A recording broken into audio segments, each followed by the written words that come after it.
I'm going to discuss with Prime Minister Harper as a leader of G8 and as a chair of G20 this year, and as one of the most developed countries in the world. Canada has a special role and special responsibility to play.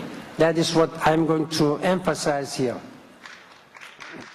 Des centaines de personnes sont venues écouter le discours du secrétaire général de l'Organisation des Nations Unies. Ban Ki-moon a donné certains conseils au Canada quant à la lutte au changement climatique. I urge Canada to comply fully with the targets set out by the Kyoto Protocol. You can strengthen your mitigation target for the future. In the middle of this financial and economic crisis, for the first time in the history of the world, the number of these poor people has reached more than 1 billion people. These days, more than 1 billion people go to bed hungry every night. This is something which the people living in an affluent society do not realize. The upcoming summit meeting in Canada, in G8 and G20, must provide a new resolve to meet global commitment to the poor of the world. They must generate commitments that will guide world leaders at the Millennium Development Summit meeting at the United Nations in September. Yes. You've remarked that this is a world in transition, but also a world in crisis. It's a financial and economic crisis that we're facing, and we're hundreds of billions of dollars short of being able to tackle the Millennium Development Goals and climate change mitigation and adaptation. So I'd be interested in hearing your thoughts on some innovative mechanisms for financing development and climate change, and in particular the financial transactions tax or Robin Hood tax. I'm Dennis Howlett. I'm the coordinator of the Make Poverty History campaign and the chair of the Canadian Civil Society Coalition that's formed to press on G8, G20 campaign.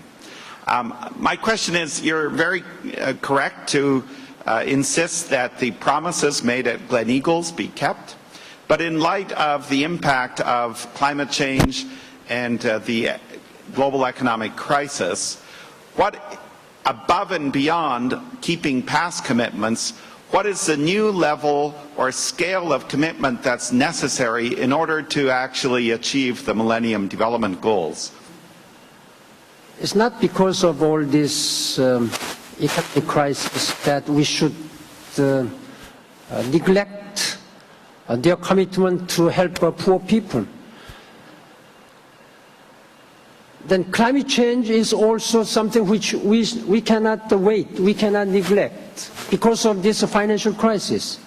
We need a lot of fundings to help developing countries. We don't have any separate MDG issues, we don't have any separate climate change issues. All are interwoven, very tightly connected.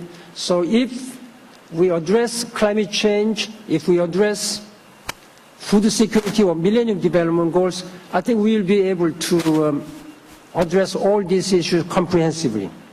My name is Catherine MacDonald. I'm the Executive Director of Action Canada for Population and Development. I commend your recent initiative on maternal mortality and to improve women's health through accelerated progress on MDG 5. I want to know whether you will use the recent research done by the UN FPA and the Guttmacher Institute, which shows that a comprehensive approach to maternal and newborn health could save as many as 70% of women's lives and nearly half of newborn lives if services are comprehensive. And I wonder whether you will show that research to our Prime Minister so that his G8 initiative can be comprehensive, not piecemeal, and in line with reaching MDG 5. Thank you. Thank you. There are 8 goals in MDG, MDG 5, concerning this maternal mortality, newborn and child mortality, that is the farthest lagging, the slowest moving target. The maternal mortality has become one of the top priorities now in MDG, and you will see a difference. We have taken a global action plan, and I hope that the world leaders again will discuss this global action plan, how they can contribute and how they can prevent and stop unnecessary death of many women and girls from pregnancy and birth, delivery-related death. This is again the very important social justice issue.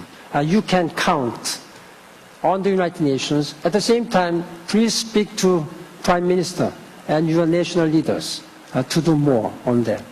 Thank you very much for your support. Thank you.